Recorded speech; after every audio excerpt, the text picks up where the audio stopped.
Halo semua, pada video pembelajaran kali ini kita akan membahas mengenai manajemen diklat dengan materi, jenis, dan model diklat. Perkenalkan, nama saya Ayu Karpatia Eliana dengan NIM 1911021034 dari kelas B.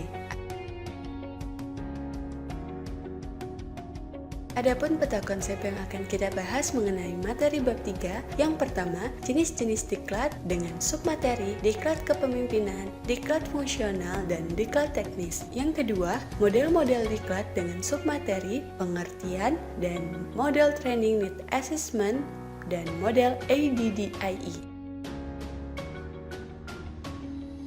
Yang pertama, jenis-jenis diklat.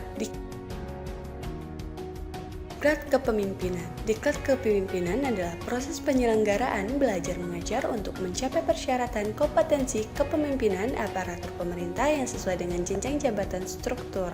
Diklat kepemimpinan bertujuan untuk memberikan wawasan, pengetahuan, keahlian, keterampilan, sikap, dan perilaku dalam bidang kepemimpinan aparatur sehingga mencapai persyaratan kompetensi kepemimpinan dalam jenjang jabatan struktural tertentu.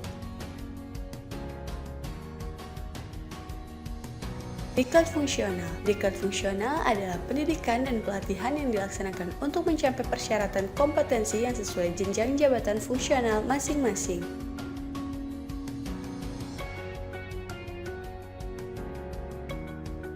Diklat teknis. Diklat teknis adalah pendidikan dan pelatihan yang dilaksanakan untuk mencapai persyaratan kompetensi teknis yang sesuai dengan jenis dan jenjang jabatan masing-masing.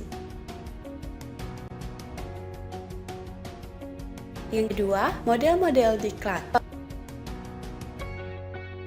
Pengertian dari model diklat yakni suatu model pelatihan dianggap efektif manakala mampu dilandasi kurikulum, pendekatan, dan strategi yang sesuai dengan kebutuhan belajar sasaran peserta didik dan permasalahan-permasalahan yang terjadi di tengah-tengahnya. Model diklat yang pertama yakni model training need assessment dibagi menjadi 3. Yang pertama model induktif, yang kedua model deduktif, dan yang ketiga model klasik. Model induktif. Model ini digunakan untuk mengidentifikasi jenis kebutuhan belajar yang bersifat kebutuhan terasa atau feel needs atau kebutuhan belajar dalam pelatihan yang dirasakan langsung oleh peserta pelatihan. Pola model induktif dimulai dari yang pertama pengukuran kemampuan peserta, yang kedua pengelompokan kemampuan dalam kawasan program pelatihan, yang ketiga membandingkan kemampuan peserta dengan materi pelatihan atau belajar, yang keempat menetapkan kesenjangan kemampuan atau keterampilan, yang kelima mengembangkan proses pelatihan atau belajar, yang keenam melaksanakan pelatihan atau pembelajaran, dan yang terakhir yaitu evaluasi.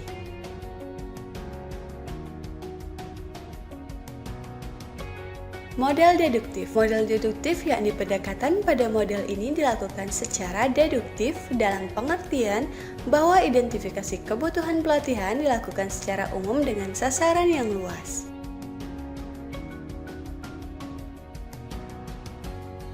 Model klasik. Model klasik ini ditunjukkan untuk menyesuaikan bahan belajar yang telah ditetapkan dalam kurikulum atau program belajar dengan kebutuhan belajar yang dirasakan peserta pelatihan atau sasaran. Model yang kedua yakni model ADDIE. Yang pertama yakni analisis, yang kedua design, yang ketiga development, yang keempat implementation, dan yang terakhir evaluation. Baiklah, jadi itulah materi dari video pembelajaran manajemen diklat dengan materi, jenis, dan model-model diklat. Semoga dapat bermanfaat. Sampai jumpa di video pembelajaran selanjutnya.